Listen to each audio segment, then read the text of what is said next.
Hello, everyone, and welcome to the GameSpace Game Show. I am your host this week, and almost every week, so it's really, if you're surprised at this point that I'm your host, shame on you, and we have some wonderful co-hosts for you this evening, but before I get to the co-hosts, I'd like to say that our show tonight is about superheroes. I know that it might be tough to understand that because pretty much if you're a fan of the show, you know that a lot of our episodes are about superheroes.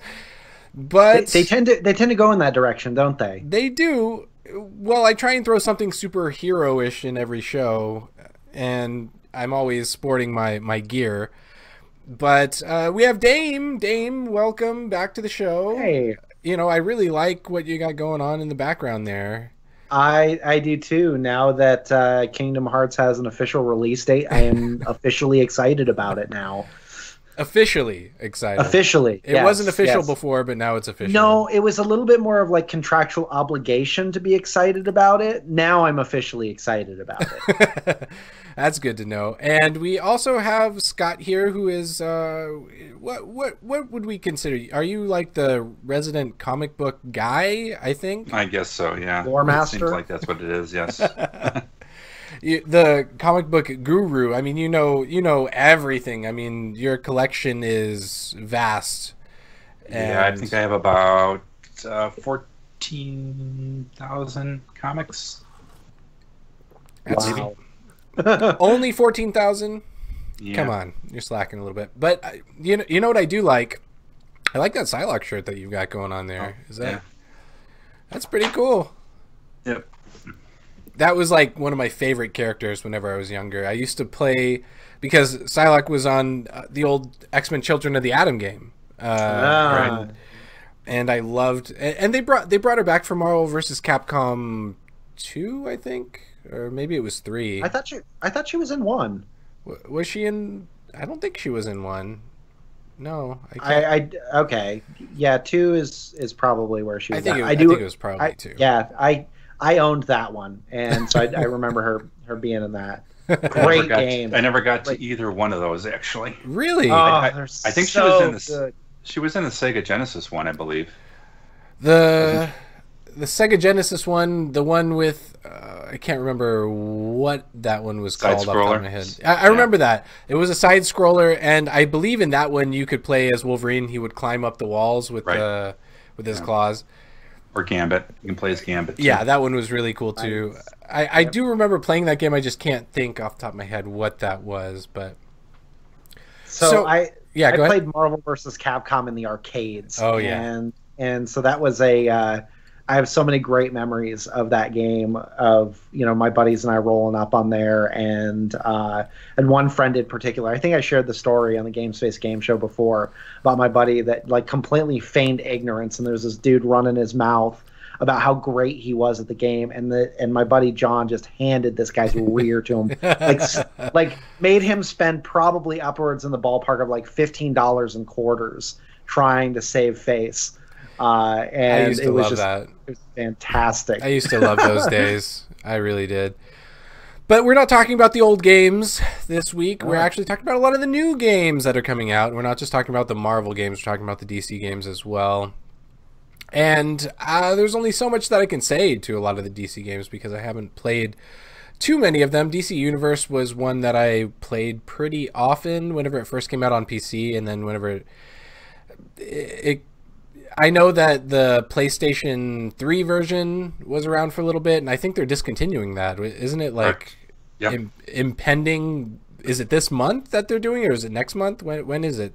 I don't know what the actual time is, but it was announced, and it's, I guess, whatever, depreciated or whatever. So basically, if you have a PlayStation 3, you're out of luck, guys. Yeah. But PlayStation 4 is still going pretty strong. Yep. And that's where I play it at currently. I play both on PC and PS4, but PS4 I kind of like it a bit more with the PS4 controller, which, yes, I know you can hook it up to a PC, but it just seems smoother. I'll tell you what, I was amazed at the controller support for that game. Because I actually started playing DCUO on PS3. And at first, the idea of playing an MMO on a console was just, it didn't compute. But after playing DCUO, I'm going, okay, I understand this. I get this. This works. And it did. It really did work. But for me, it didn't work on the PS3. I felt like it was a little too laggy. I tried it at launch, and maybe that was what the problem was. And then I played it on the PC, and I used an Xbox controller because you really can't play that with a mouse and keyboard. I don't know how people do that. That's insanity to me. No, that's what was the problem I was having. The mouse, it was getting to be too clicky, and all I was doing was my index finger was just going crazy. And then once it fell off, you knew for sure that you needed to switch the controller. Time to try a different solution.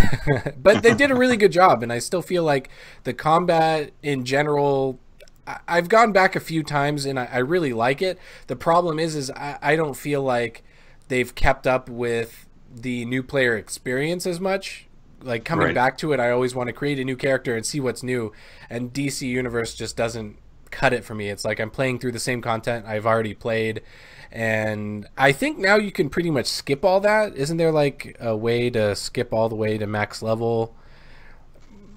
They were giving out coins at one point, but I don't know if you can get those anymore. I don't know if you can buy you might be able to buy that in the. I think if you do the if you do the subscription, I think they give you a choice. Like, hey, do you want to just go straight to max level? And I haven't done that. Yeah, but still, you got the combat rating. You got the gear grind that has to get you to the next levels. That's what stopped me from going further. I hate that. I hate that in every game, but in DCUO, it especially made me unhappy. But now they, last time I played, they allowed you to get in as a legend and play through like the top end content, like the raids and stuff, as like a legend character where you didn't need gear score. Is that still a thing, or is that not really a thing? I haven't played much of the legends. I kind of play just for the story, but of course to get through the story, you have to get your combat rating up, which is a grind. So you don't do any of the raids or anything? No, I haven't. Well, I can understand that because they were a pain, but I really like the Legends arenas. Dame, did you ever get into those whenever you played? I never did. I never got very far into the game. I think I got a couple of levels in, and I was, in the same boat as you were with, okay, I want to try to figure out how I enjoy playing this game, right? And rolled a bunch of different new characters, but found myself in the same situation where, okay, I'm on Brainiac's ship again. That kind of gets old. The legend things had some bad connotations because there's a lot of cheating in the early days. Oh yeah, oh yeah, and it was all the animation canceling, which I was also doing quite often. So I can't blame people for doing what I'm doing, can I? But I was really good at it, and I still am probably not too bad. I was very good with the combat system. One of my favorite things about that game was the combat. But again, we're not really here to talk about those games, but we are talking about them a little bit because you mentioned. I guess we can cover that real quick before we get into like the Lego DC villains and the Spider-Man and all that, which we do have videos for. For those of you on the podcast, if you haven't seen these yet and you're really interested in seeing the new stuff and what happened in E3, if you weren't a part of that, definitely check out this stream. We're going to have a lot of that on there. But for DCUO, you were talking about they have some interesting stuff coming up. They had the Death of Superman and some Teen Titans content. They had a two-part event of the Death of Superman, which was a late 80s story that was real popular with Doomsday, of course, killing off Superman. Was it late 80s or was it early 90s? I can't remember. I remember reading the book. 90. I think it's got to be 90s because I read the book and I don't think I knew how to read much in the 80s. I was old enough to read. I just... It was one of those where I bought 5 copies and now they're not worth more than 50 cents a piece right now. Really? Yeah. That's insane. Because comic book stores were so popular, and they were a dime a dozen, that there was just extra surplus, books all over the place. Well, I gotta know, since you might know the answer to this, whatever happened to Wizard? Like that was Wizard. Do you remember like the Wizard books that told you like how much like comics were worth and all that back in the day? Yeah, I'm not sure what happened to their publication because they do sponsor like the Comic-Con here in Chicago. It's called Wizard World, actually. Oh man. But that whole format of that magazine they put out, I think that stopped a long time ago. Yeah, it was definitely a long time ago, and I hate them for it because it was an awesome. It was really cool because they had really cool editorials about like which hero could be who and all these kind of crazy things that I fell in love with as a kid. It was some of the best stuff that I really got into. And then after they announced also for the summer that they're going to add Teen Titans. They're gonna do a take on the Judas Contract, which was Deathstroke's son was Jericho, and right. There was some betrayal from, I think her name was, I don't remember what the girl's name was. She basically got the rock powers, Geo or whatever her name was. But oh yeah, she's on the Teen Titans crew, blonde chick. Yeah, I know what you're talking about. But her name also escapes me. They're also supposed to roll in some of the newer Titans from the Rebirth, so that'll be interesting to see which characters they bring in. Dame, what? Did you ever bring in Damien. Oh yeah. Yeah. Were you a big Teen Titans fan, Dame? Ever? You know, I watched some of the cartoons, but that was pretty much the extent of it. You know, I like the older cartoons. I don't like the Teen Titans Go thing.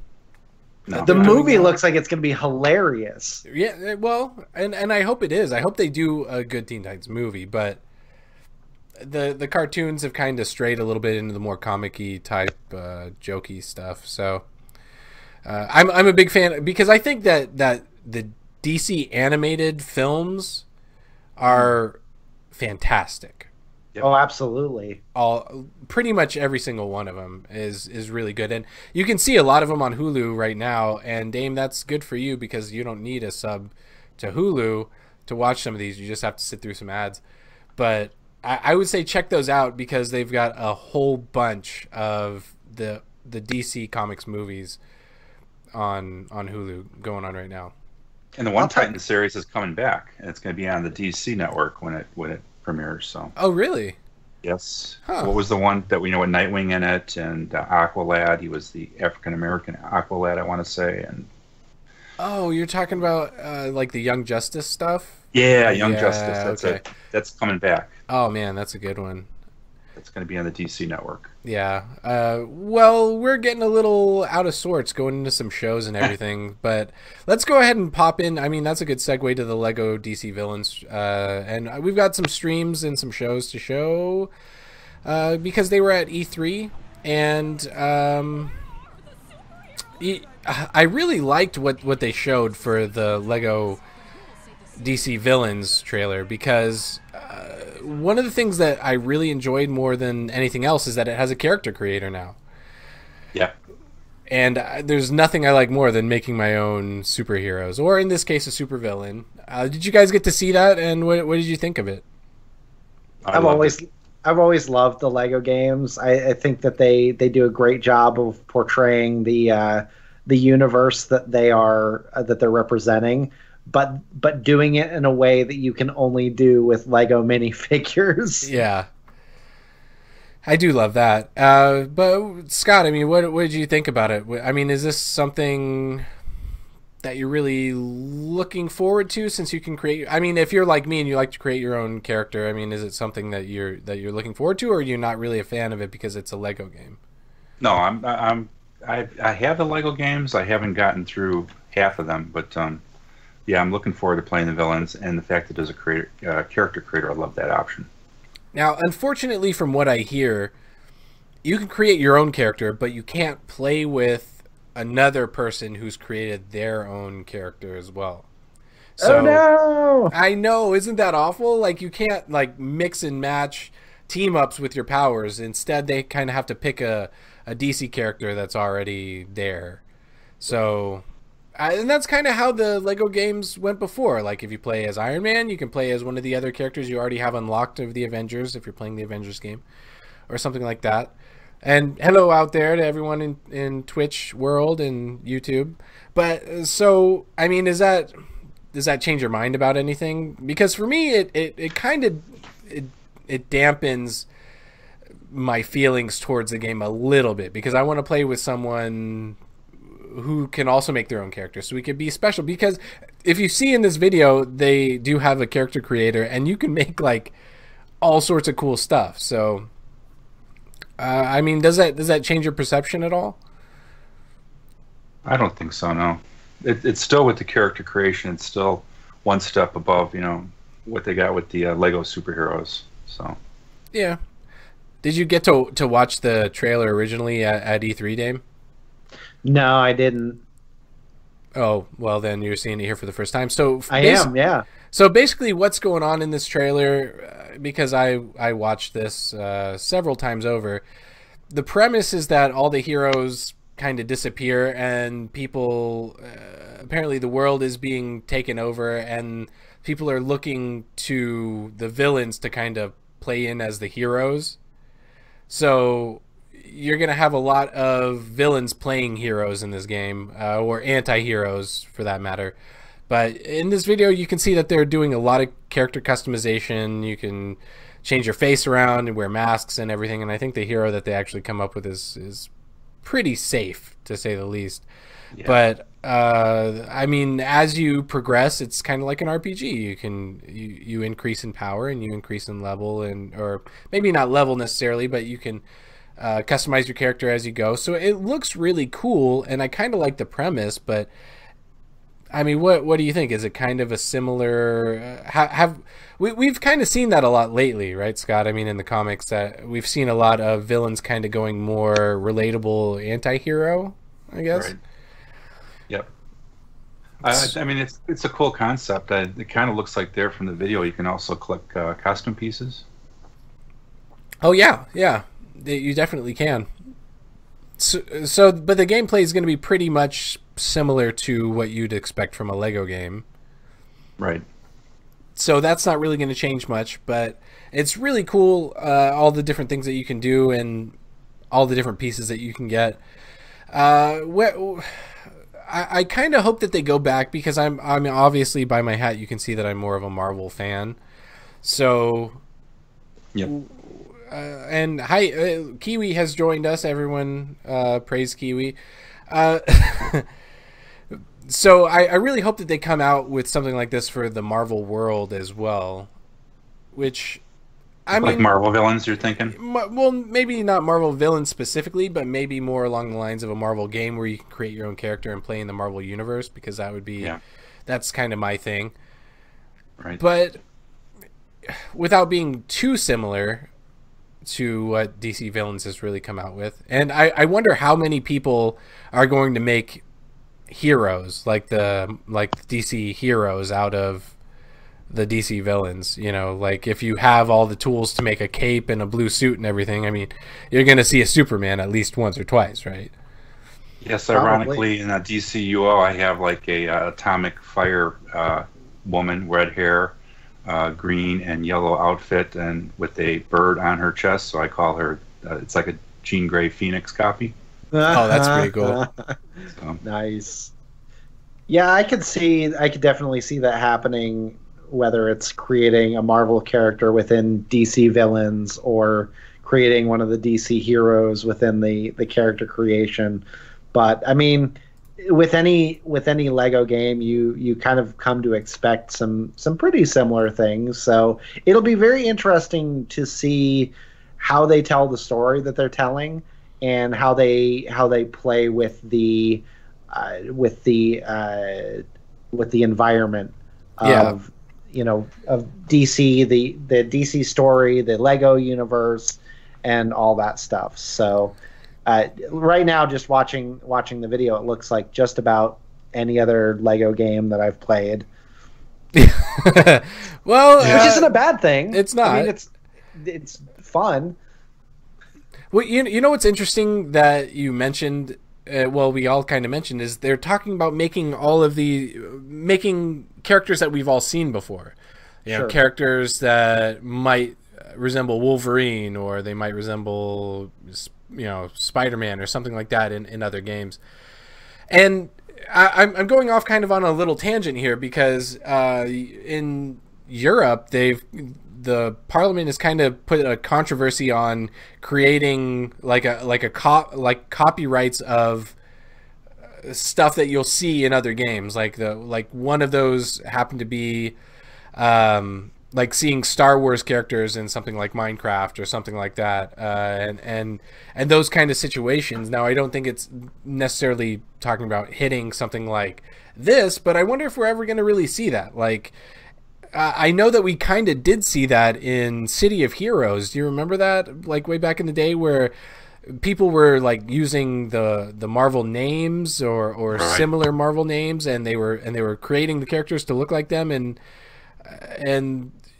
NCSoft just wasn't having it. Like they wouldn't allow that. So I mean, do you think that that's ever going to become a problem in games like this where it has a character creator? I think you're always going to run into that. Yeah, I think you're always going to run into. I mean, why do we love superheroes? Because there were heroes that kind of inspired us to dig into their stories and get to know more about them. So, video games being kind of the ultimate, power fantasy or whatever, where you can kind of step in and become the character. I don't think it's going away. I would find it very difficult to figure out how to enforce something like that in a game that like this, which I assume you would play offline. Right. Well, not necessarily you're playing offline because you are doing multiplayer, and you will have other. I mean, you're going to be playing as the iconic characters through multiplayer, but if you're inviting, like Dame, if I'm inviting you to my game and you're playing as Lex Luthor, like you would be in this situation, and I'm playing as my personal character who just happens to look a lot like the Hulk, I'm not saying that you're going to tell on me, but it might be a situation where a company like DC says, hey, we don't like Hulk in our games or something, and the penalty is death, and they try and destroy me. I mean, it could be some. I'm not saying that the penalty will be death, but there may be a penalty where they're just trying to limit Solomon Grundy, and you'll be good. Yeah, well, that's the thing. Right. I mean, there you go, a White Hulk right there. White Hulk.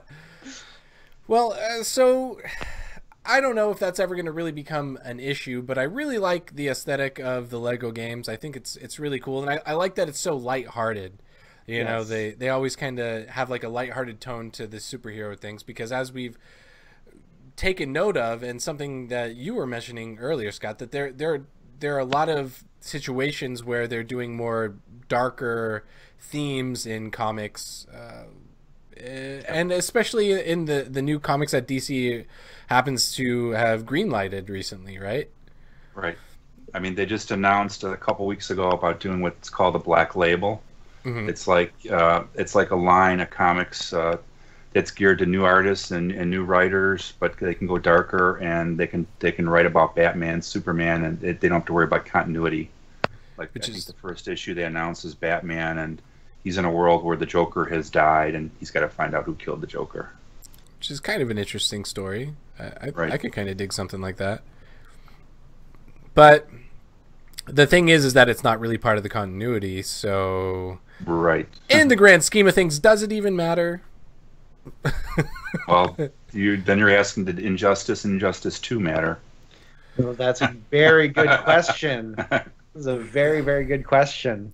I never really thought about that in the grand scheme of continuity, though, because I always just thought, multiverse type stuff, it kind of counts as continuity, but not the real, in kind of like the back burner multiverse continuity kind of a thing, Right. So I don't know if that really counts, but they did say that wasn't part of the continuity, like the Injustice games. Yeah, it's not part of continuity. It's a multi-universe or multiverse, whatever. Yeah. Kiwi asks on the stream, what's the scrolling text on the screen? Who's generating it? That is generated by, GameSpace headlines mostly, but you can thank Dame, our wonderful scrolling texter this week, for putting together those headlines for us. If anybody wants to know more about the headlines that are scrolling on the bottom of the screen, head on over to GameSpace.com, because that's where they all originate from. For the most part, did you take anything from MMO this week, Dame? I did, yes. Okay, so you've got two sites to visit. Which ones came from MMO? So there was news about PvP in World of Warcraft.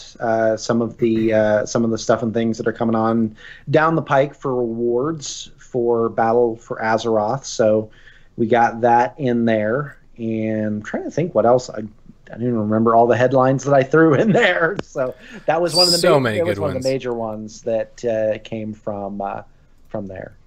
Well, we're not going to let Kiwi divert us from our topics too much, but I mean there is a lot to talk about just in the news stories scrolling across the bottom of our screen, because a lot happened this week, and there's also stuff that happened that we can't really get into on this show, which we're gonna have to push for the next show.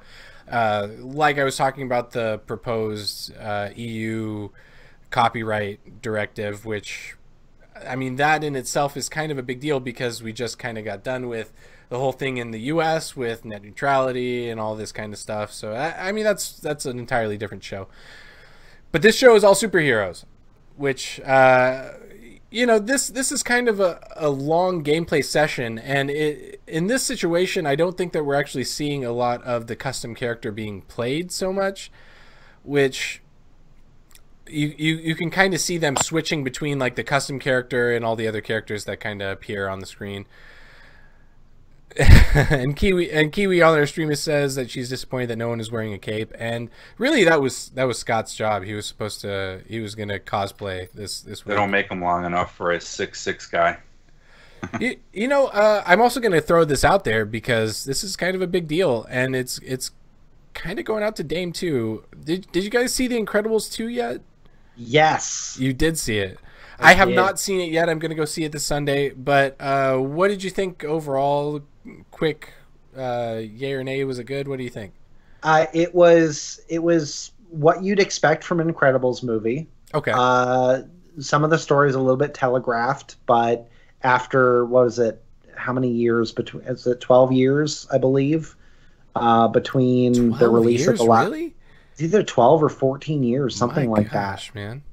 It's after that amount of time getting all of the original voice actors back together to play the main cast. It was a little bit of a nostalgia trip, but it was fun. Wait, they have the full original cast? I mean, of the characters that are in the movie, yes. The Incredibles, because yes. I remember the main Mr. Incredible, that's Craig T. Nelson, I think, right? Nelson, yeah. He was old back then, man. 12 years ago, he was already pretty old, and so, geez, for him to come back for that's insanity. But so you would say it's a good movie? It's worth seeing. It's worth seeing. Yep. If for superhero fans. What about the Incredibles 2 Lego game? Ooh, that's something that we didn't even really talk about. You know, we did not. I don't know what to think about that. Well, did it release already? Is it out currently? I believe so. Yeah. Okay. Well, who's going to review it? Because that's important to me.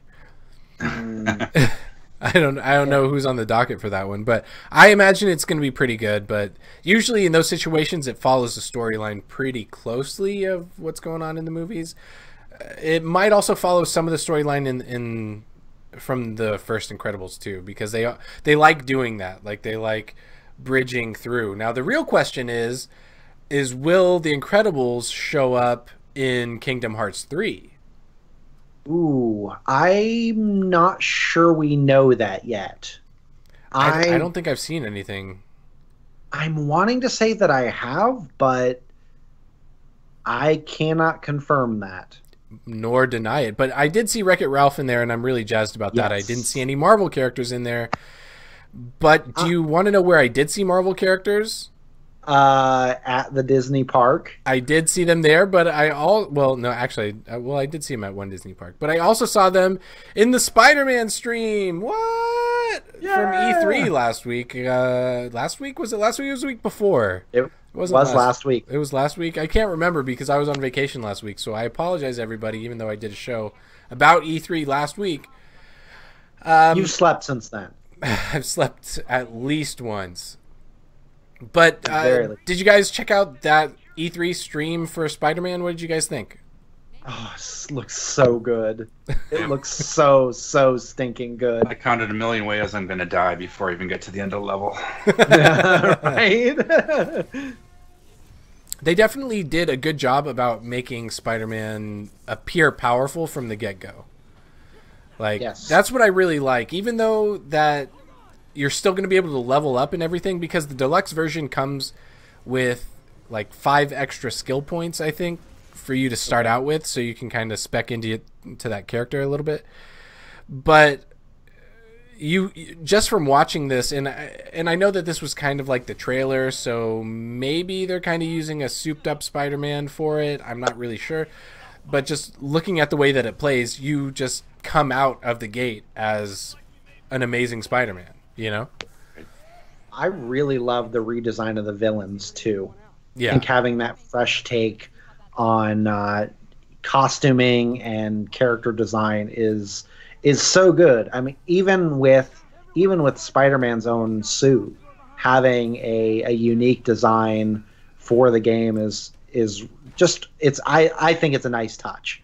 It lends something really fresh to something that's really familiar, without it being without fully knowing what to expect. Right. In what they're presenting. What I wonder is, will they do something where at a point in the game you can customize the suit? Right. Because I always love seeing stuff like that where you can get different iterations of costumes to be able to play as those iterations. Yeah. They will have different costumes now. Whether or not you can make them, I don't know, but you'll be able to collect them. Oh, nice. Well, I mean, you can move powers. You can move powers from one costume to another. So if you want to wear the cool. black and black costume, yes, and you've got powers on this red and white one, you can actually move the powers over to your black one. Is what I got out of the Insomniac chat. Oh, that's so good. Really glad that you paid attention to that, because there was so much information I didn't get to watch every single stream. But I mean, the back in black costume is the one that I've really been waiting for. Now, I use that as an example. Now, is the back in black costume in game? I don't know. I don't have evidence. It's gotta be. It's gotta be in game, or else I'm gonna be so disappointed. Scott said it. It must be true. What's also nice is Insomniac's been pretty strong about saying this is not an origin story. So we get to play Peter Parker in his college years.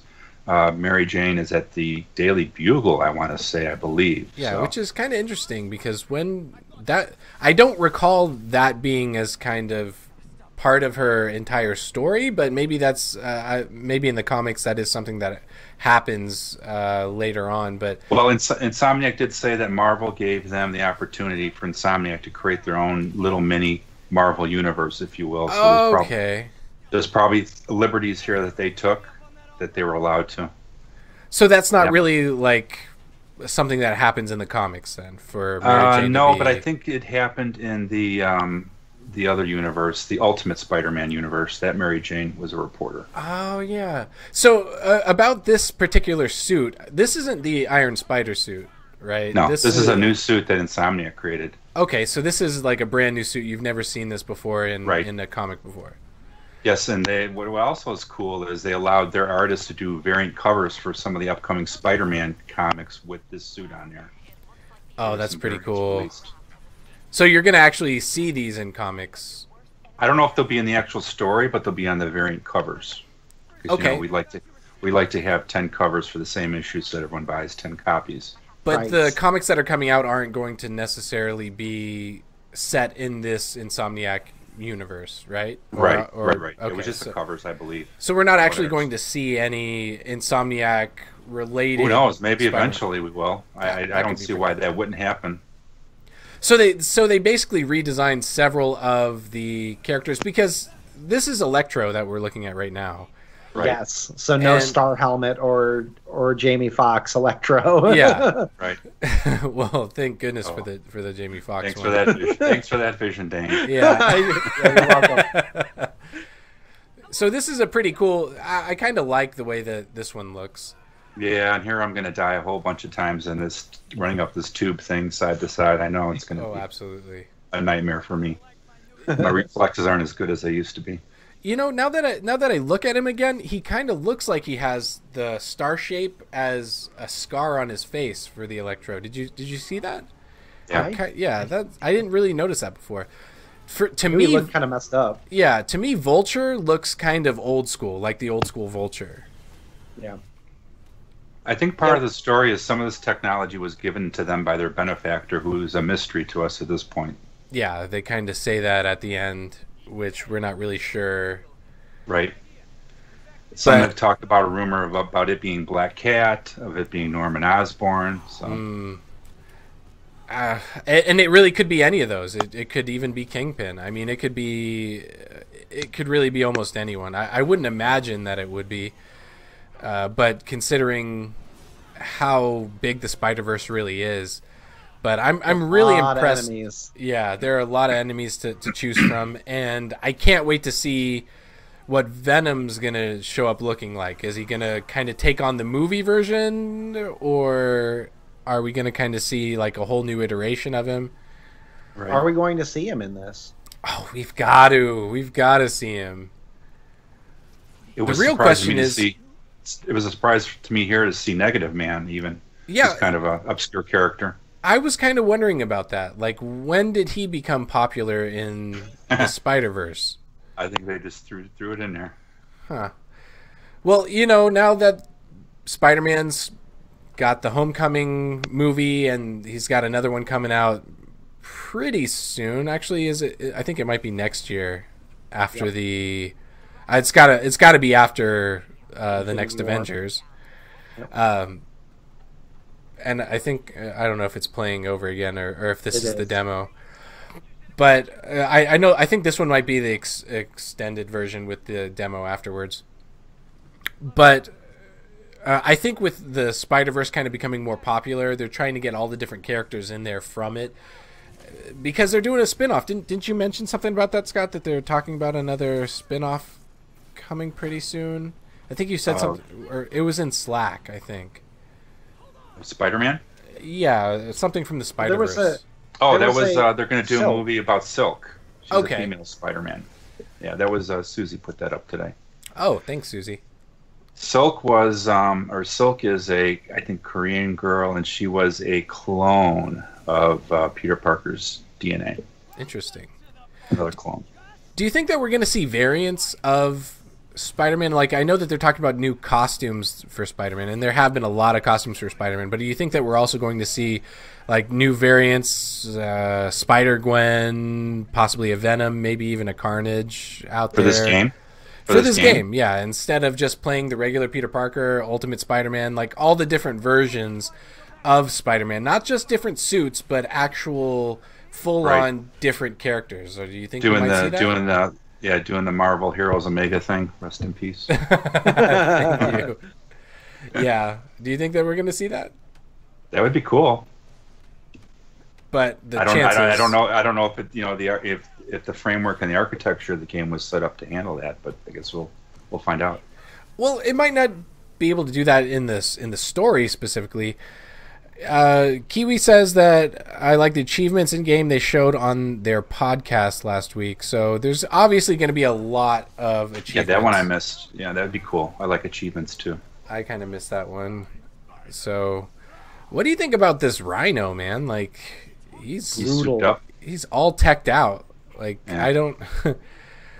my version of Rhino that I recall possibly the most is the whole gray onesie with the horns on top, you know. This one here is kind of a little more leans toward all these Sinister Six guys kind of tend a little more to the Ultimate Spider-Man universe. Okay.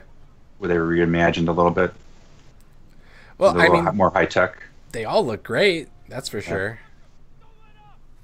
What I really also like seeing in the way that the combat plays is that Spider-Man in a lot of cases uses the environment. Like, he's kicking off of walls, you know, he's able to bounce around, and after he finishes these characters, he kind of throws he web slings up to the next level, and it's just really cool that everything detects all that, you know, like you're able to swing up to something that's on the next level, and it just gives that really iconic Spider-Man feel, you know? Yeah, and there was another Insomniac session I caught, I think on the Twitch E3, where they showed actually the boss battle with the Shocker. Oh man, I missed that one. So tell us a little bit about that. How did you actually fight him? Was it one of those situations where you're just kind of mashing buttons, or was it a situation where they have tells on like what you're supposed to do? I kind of remember. I don't remember seeing the tells. I mean, it was basically in a one room, multi level, and they played the boss battle for quite a long time. So it was a long fight. 3 to 5 minutes. Yeah. Well, I don't know if you remember the Batman Arkham games. I'm sure everyone kind of does because those were amazing games. But in situations like that, there were bosses where you had tells, like Bane would run at you or something, and then you'd have to dodge him at the right time, and he'd hit the wall, and then you're able to...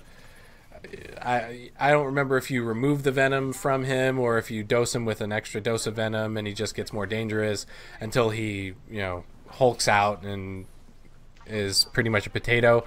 But right. So you didn't notice anything like that where the combat was kind of focused around... No, I just saw him jumping around a lot, webbing pieces of concrete and swirling those in the circle like he did here at the raft. I really hope that we do see stuff like that, though. Yeah. Because and normally you see those kind of things in more adventure-focused games where it's not so much that you're trying to beat a boss just by sheer overpowering them. You kind of have to learn them like it's a puzzle almost, Right, yeah. It's a more quick-time event, less throwing punches. Yeah. And and that's, for me, that's kind of iconic Spider-Man too, because a lot of times it's not always that he's stronger than the villain, because he's always, and you see it in this final video where he's outmatched, he's outnumbered, and he's fighting them all. He's got to be smart about what he does, and that was kind of Spider-Man to me. He's not always the most powerful character in the room, but he always kind of thinks through things and tries to make the right decision on how to defeat them, right? Well, right. even in those fights with the henchmen, you see some of the physicality of that where he runs through some of his punches. Right. I mean that just is beautiful to me to watch that, to watch how fluid that movement is, and you get the sense that he's not going to be the strongest and he's not the biggest, but he knows how to use his body to get through the fight the best that he can, or the smartest that he can. Right. Well, we've got a question over here from Kiwi. She says that she knows so little about Negative Man and she's intrigued by him on the villain side. Scott, what can you tell us about Negative Man? It sounds like that was a very positive comment, Kiwi.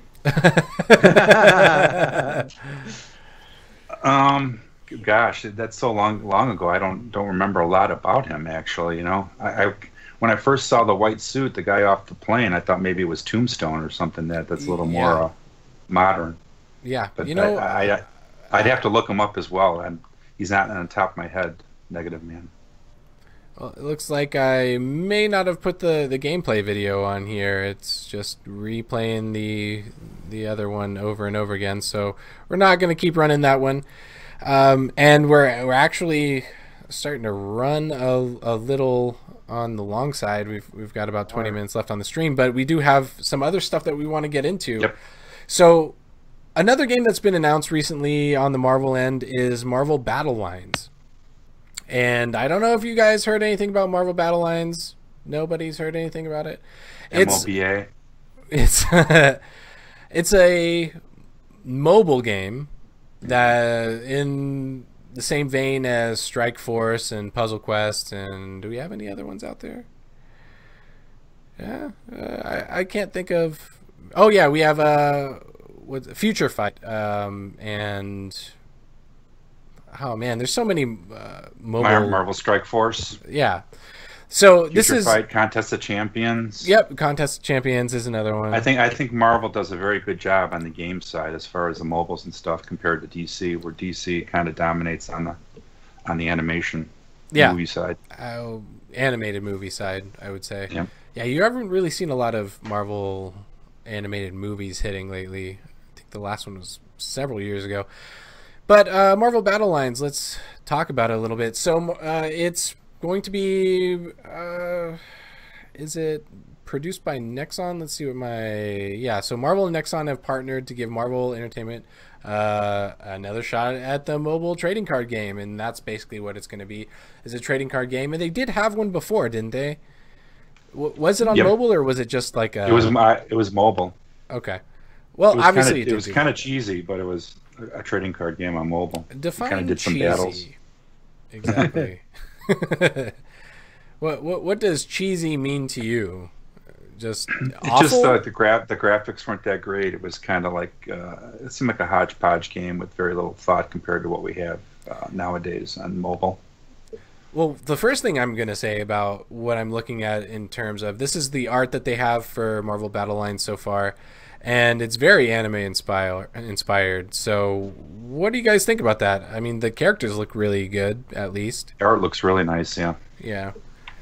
I'm not mad at it. How are you going to go about collecting these cards? It will be the thing, you know. You're going to probably have to sink in some gold or... Yeah, so are you guys playing any of the mobile Marvel games right now? No. I'm not playing any mobile games right now, honestly.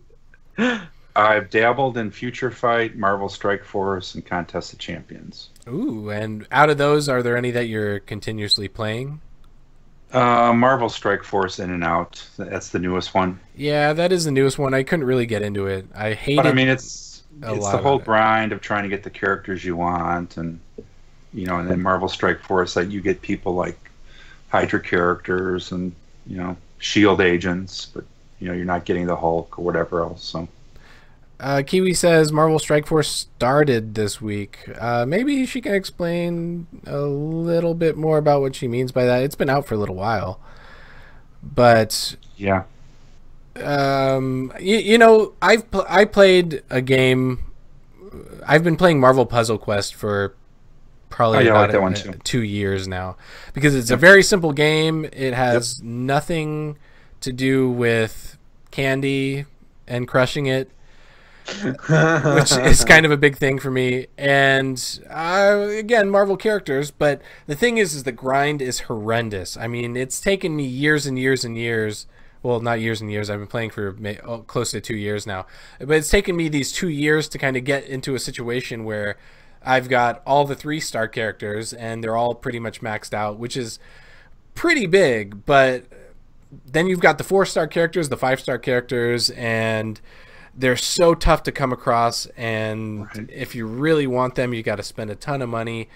And I love trading card games and I love puzzle games. So these 2 games are probably going to be more in my wheelhouse of what I continuously play until we get another Marvel Heroes inspired type of game. But I don't have the income to bankroll a trading card game if it's going to be as big of a grind as I'm thinking it's going to be. So, I mean, how bad do you guys think it's actually going to be? I mean, if it's like any other trading card game, probably need to sink some money into it, which is why I got out of playing trading card games. That's true. And the art is spectacular, though. Oh, yeah. Well, Gamora was great. I can say no to most trading card games, because even though the art's spectacular in most trading card games, and there's a lot of them out there, and I gotta say, some trading card games are actually a lot of fun, but this is a Marvel trading card game, so you're playing with heroes that mean something. You know, if they do it right and they have decks geared around maybe an Avengers deck or even specialized hero decks, like a Wolverine deck where you've got several different abilities or cards based around Wolverine, and you really want to be that player who's like, I want to build a Wolverine deck, you know, you're going to be probably spending a ton of money to get something very specialized, because it tugs on your heartstrings and it's one of those things that you really want to do. And I don't know. I mean, you can literally go into the hundreds to thousands of cards just going through the same characters over and over and over again with different variants, different covers, everything. I don't know, man. Like it's a good idea financially for them, but from a player perspective, I'm already kind of crying about it, you know? Do you think it'll play like a Hearthstone game? Well, I didn't really play Hearthstone that much. Anyone out there play Hearthstone that can really speak to it? I played Hearthstone.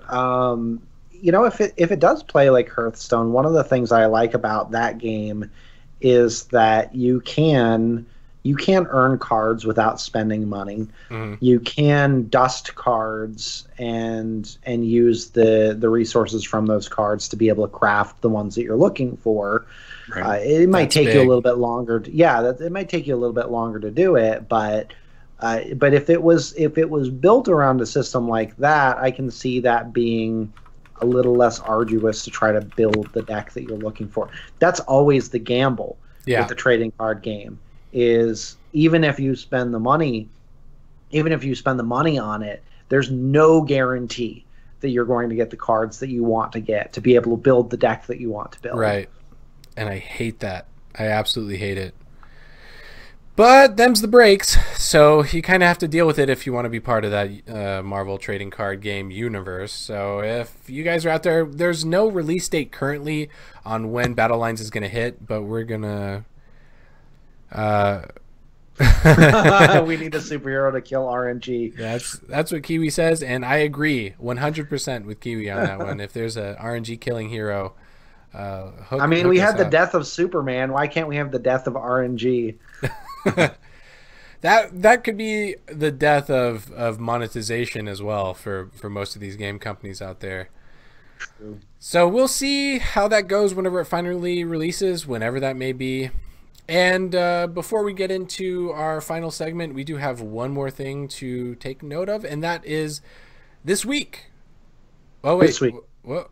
Dame had the finger going. Did you have? No, it was just this week. What's going on this week? Oh, this week. Well, this week, actually, last night, this morning, however you want to look at it, Luke Cage, Netflix, released, and we've got the trailer here real quick. But what do you guys think? I mean, Luke Cage Season 2, high hopes for it? I never saw Season 1, so... Well, that's true. I heard great things about it. It's one of my... I mean, out of all of the Netflix shows, I can't really say that it's on the top of my list as a favorite. I watch all of them, but I got to tell you, and right now Scott's in the middle of Jessica Jones Season 2. And what episode are you on right now? Only 3. Only 3. So you guys are behind, lightweights. But what do you think of it so far? Jessica Jones? I think it's good. It's I like it. You know, it's dark. It's she's always pissed off a little bit. Got that emo thing going on, but it's cool. And they're looking at her origin story at this point and how she got her powers. So it's kind of cool. You do love a good origin story. That's the truth. But Luke Cage is the hero who doesn't think he's a hero, and I think that's part of the tagline of the show, isn't it? You know, you call me a hero, I'm not a hero, or something. Yeah, which is kind of interesting in that respect, because I'm not going to get too far into it. So I've got about 5 episodes left to finish Season 2. And you see in the trailer here the big bad villain. Did you you saw Season 1 though, right, Scott? Yes, I did, yeah. Okay. So at the end of it, you know, you've got the whole Mariah Dillard thing. Right. Yep. And that's supposed to be like the big bad. And Dame, you know, this is full of moderate spoilers for you, so congratulations.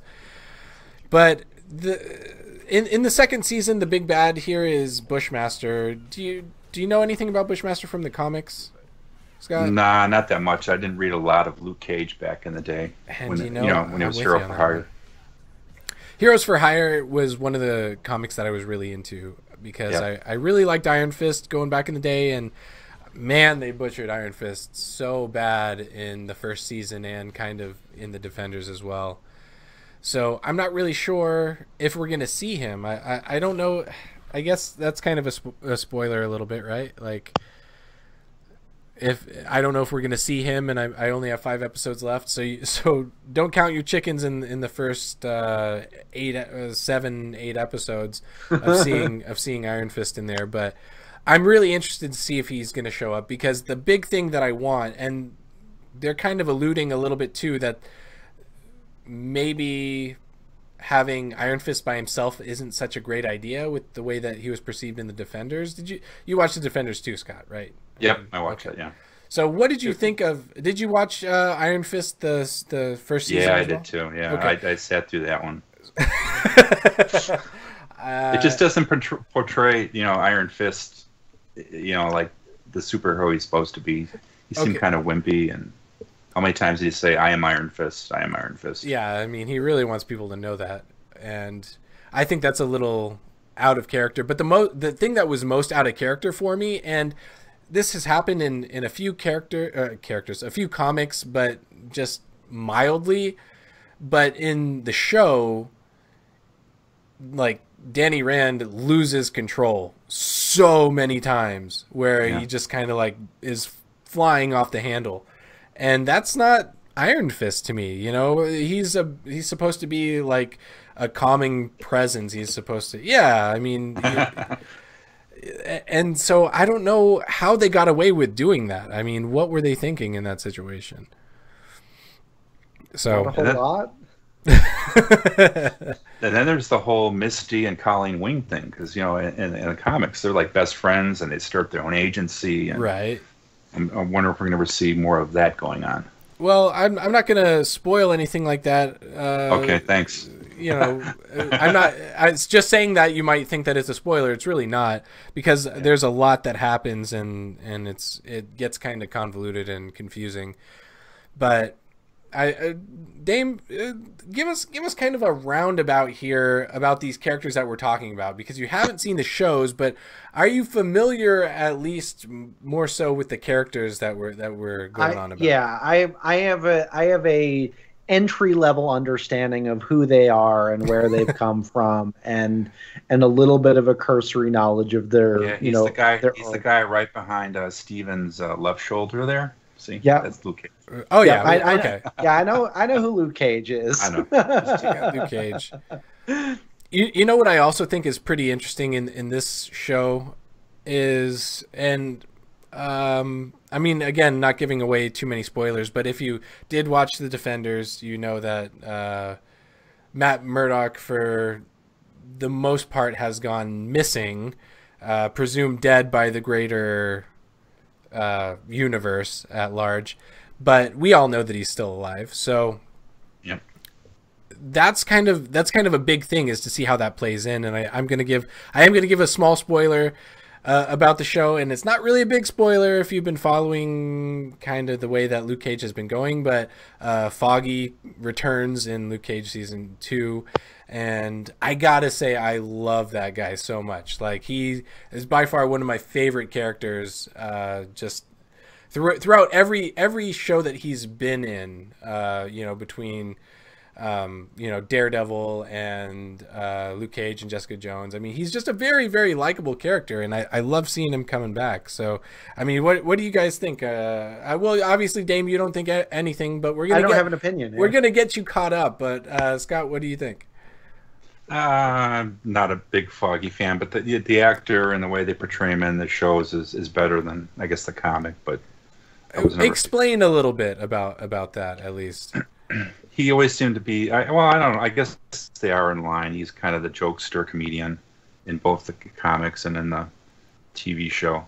Yeah, of course, kind of comic relief. In the current comic, they had to fake his death, of course, to protect him. But I did not know that. So that's what's going on currently.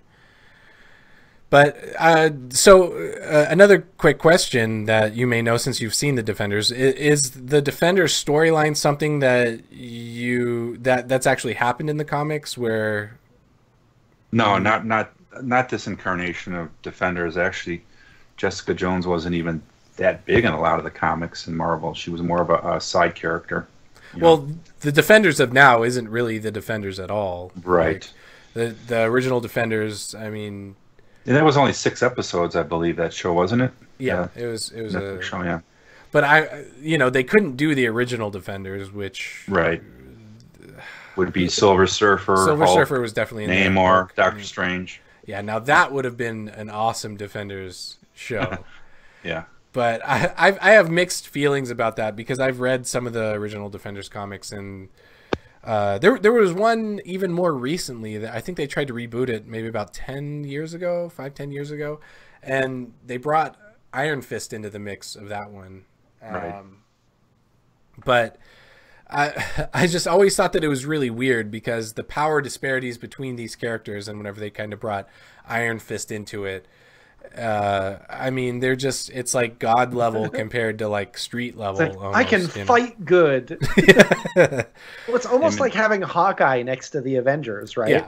Right. Yeah. Well, and then on the DC side, I mean, you always got Batman and the rest of the Justice League, which Batman and Green Arrow in comparison to like Superman and Wonder Woman and even the Flash. I mean, and even the Flash. So you'll always have those, even though that they always seem to portray Batman as like the most powerful of them all. Have you noticed that always kind of happens? Like, even though Superman's like the most powerful, they always kind of portray Batman as being like the strategist. Like, he always has like the plan. He can always beat anyone magically, even though it's not really magic. But wasn't there something, and maybe Scott can correct me on this, but wasn't there something in one of the comic lines, I'm wanting to say it was Injustice, where Batman basically says that he keeps a dossier on everyone, including the Justice League, so if anything like this ever happened, that he was ready for it. That blew up in the comic line. That became a big secret that was unleashed to the Justice League, and then they lost faith in him and blah blah blah. Like, he always had a thing of kryptonite hidden away in case Superman went rogue. He had some way to stop him. Yep. That's pretty cool. Yeah, I mean, and that is, I've seen some of the cartoons as well where they kind of portrayed Batman as having a contingency for everyone. Kiwi over here says Hawkeye is the best. I do not agree with that. But she says that she only likes Batman because he has Alfred, and Alfred is the real superhero. And you know what's really interesting about that? There's been a lot of different variations of an Alfred, where he's kind of had, in some situations, or in some versions of him, hasn't he kind of had a secret life almost? Like he was... Secret Service or whatever they call it. Something like that. I don't know exactly. Has there ever been like a big storyline following Alfred and his exploits of, and I know like in the Gotham show, Alfred's like he's like a brawler, man. Like he's knocking people out and knowing how to fight and all this kind of crazy stuff. Like, and that show's supposed to end, I think, this next season, right? Yeah, it's the last season. Yeah. Thank goodness. And that's what it was slated to be. So we're assuming at the end we're going to probably get to see Bruce Wayne as some form of Batman, maybe. Who knows? Ugh, that little kid. Have you kept up with that one, lad? Yeah. I watched part of the first season of Gotham and didn't stick with it. I don't blame you, man. That was I couldn't stick with it. I mean, not just that they just butchered all of the characters to kind of fit into, and I think, like, even in the latest season, have you kept up with it at all, Scott? Yeah, I watch everything superhero related. Yeah, okay. Whether it's good or bad. Oh, Kiwi loves Gotham, and we're not going to hold that against her. But yeah, they've really did it injustice to the characters in that show. Yeah, what's going on? They said something along the lines of they have the guy who's supposed to be the Joker, but he's not the Joker, kind of a thing. Well, as like the grandfather of the Joker, or great grandfather of the Joker, or something like that. That doesn't even make any sense. But yeah, whatever that case is, man, I remember whenever he first showed up, I guess the guy who they had, and I thought that he would have played a pretty good Joker overall, but. Oh man, they just butchered the whole continuity about like when the characters showed up, how they showed up. I'm just really surprised. Yeah. I wanted to follow it through and I just couldn't. And the whole situation where they brought in like Fish Mooney and like how that carried through. Ugh, that was disgusting to me. I couldn't stand seeing her just come back and and all that. I was like, oh, anyway, we're kind of getting off topic here, and the that brings us into our final segment, which is what we've got going on this week. And Scott, what do you have going on this week? As far as games, or as far as everything, what are you into? What are you watching? What are you playing? Watching. I still have a couple of episodes from that last season of Gotham to watch off demand. I just got through Supergirl. Ooh. In comics, I'm reading more DC than Marvel nowadays because DC seems to have the artists and writers that are my favorites, like Scott Snyder, Jim Lee, Jason Fabok is an artist that I like. And I'm way behind in the Rebirth, but I'm reading right now the Justice League versus the Suicide Squad. So awesome. Yep. That's... And game-wise, DCUO, our favorite friend Bless. So, which by the way, in Bless I created a Pantera, and I called him McCoy after Hank McCoy. Nice. So. And and so what server are you playing on? The Tenaro, the first one. Okay, the Tenaro. Yeah, perfect. Okay, excellent. Well, but of course, they announced today they're going to do server merges by the end of July. Yeah, well, they definitely should do that. Yep. So, do you have any reviews going on that people can see? No, I had 3 last week. I ruled GameSpace.com, so I had 3 that were posted last week. Now I got to catch my breath. Well, what did you play, and where can people find you? Origami, which is kind of like a comic anime type stealth game where you're a ninja. Ooh, that sounds cool. So that was cool. There was some beautiful art in that. I reviewed the Iron Maiden mobile game. I'm a big metal fan. And Legend of K Anniversary, which wasn't too good. Nah. What and where can everyone find you? Do you have on Twitter, I'm Scott Justless. It's one word, SCOTTJESLIS, and that's about it. Okay. Well, so you're nowhere else. You're hidden everywhere else. Well, I have Facebook, and I got stuff that's associated with my my metal station. So. Oh, okay. Yeah, that's right. You also do that. Yep. Do you want to plug anything about that? No, we're just an online streaming classic heavy metal station out of Oslo, Norway. We're based out of, and you can find us at www.metalexpressradio.com. We're free. We don't charge. You can hear metal 24/7, very little talk. You can hear Iron Maiden, Judas Priest, all those guys. Just hard stuff. Yep. That's what you got. Dame, roll the level. The level. Let's talk about it. Let's talk about what you got going on. Yeah, so on the personal side, roll the level. We actually just recorded our E3 episode last week as well, and that just went live. So we leaned the conversation a little bit more towards the video game thing, and actually the episode before that, we got a chance to get to know one of our co-hosts, Sarah, a little bit more. She shared her story about being a video gamer that's blind. So it's really kind of an interesting story of her journey of discovering, all that and how that's impacted life and whatnot. But roll the level. It's a running conversation about life, God, video games in no particular order. And so we've got episodes coming out every week, and we're coming down to the end of our 4th season. Whoa! Yeah. So when I say seasons, I mean like about a 12 to 13 block of episodes. We've kind of set. It's better than most TV shows. Yeah, exactly. I mean, that's how we've kind of tailored it to that. So actually, at the end of the season, I'll be taking a vacation, so it's kind of convenient. So nice. Which is great.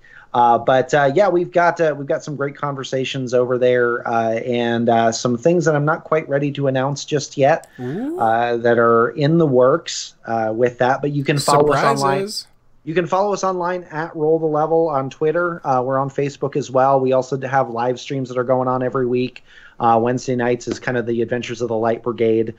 We've got a crew of us that are leveling paladins in World of Warcraft, preparing for Battle for Azeroth. I should say that I left my paladin behind because I wasn't available on Wednesday nights to level with the rest of them. So nice. I'm playing a warrior now. But it's two paladins and a warrior. But anyway, so we've got that stuff going on, and there's actually a schedule on there too of when Matt and Sarah are actively streaming as well. I'm still trying to find a time when I can do that too. But as for me personally, you can follow me at Pastor Dame. And find my stuff there. As far as stuff that I've got coming out on GameSpace and MMO this week, I just reviewed a couple of desktop peripherals for Enhance Gaming. Mm-hmm. Enhance is kind of an interesting company. They're kind of focused on the budget gamer and kind of getting into like the collegiate esports and stuff like that. And so I was able to review their extra large desk mat with armrest and a mouse bungee, which I didn't even know what the heck a mouse bungee was before But you know now? But I know now. Wow. And I'm, like I said before about the artwork on the Marvel cards, I'm not mad at it. So it's a handy little device with a small footprint on my desk. So nothing wrong with that. Got a review that's going to be coming out soon for a game called Gray Dawn. Really interesting psychological thriller with religious theming, kind of within my wheelhouse, I guess, as the resident pastor and gamer. So really some kind of interesting stuff. A little bit of a heavier game, thematically deals a lot with demonic oppression and possession and this priest's journey to kind of figure out what's going on in his village and discover what happened to a missing altar boy. That does sound like your wheelhouse. That sounds cool. So just a little bit. So got that coming out. So that's pretty much what I have going on. Awesome. Well, I'm going to be interested to read what you have to say about that one. And for us, this week I do have a Mushroom Wars 2. Mushroom Wars 2. Yeah. So that's... I didn't even know there's a first Mushroom War. Well, a lot of us aren't really into mushroom culture, so I don't blame you for not knowing, but apparently they've been having wars lately. I don't know why mushrooms would fight each other.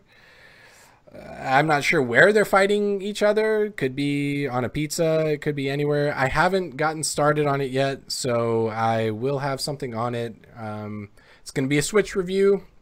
So Mushroom Wars 2, look out for that one. I always look out for mushrooms. Do you always look out for mushrooms? You never know. Out. You can play that while you're watching Cloak and Dagger, Steven. Oh, you know what? I forgot about Cloak and Dagger. We didn't even talk about Cloak and Dagger. Yeah, it's nothing to talk about right now. Kiwi's talking about pineapple on pizza, which actually sounds really good right now. She's making me hungry. I haven't eaten yet, so. Oh man. But aside from that, we do have some interesting shows coming up for you next week. I don't really know what we're going to be talking about, but we do have a show with the Rift developers coming up pretty soon, and we're going to try and get Kiwi on that show. Kiwi, if you're out there and you're hearing us, we want you on the show. Come. This is my magic. I'm trying to coerce you into joining that show because we would like you there, since you are knowing of all things Rift.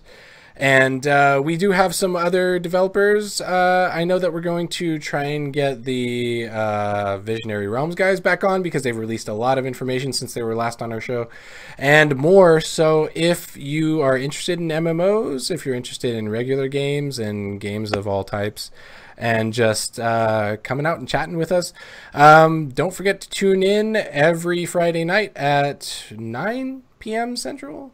I know we were a little late today, but 9 p.m. Central, 10 p.m. Eastern. Give or take a few minutes.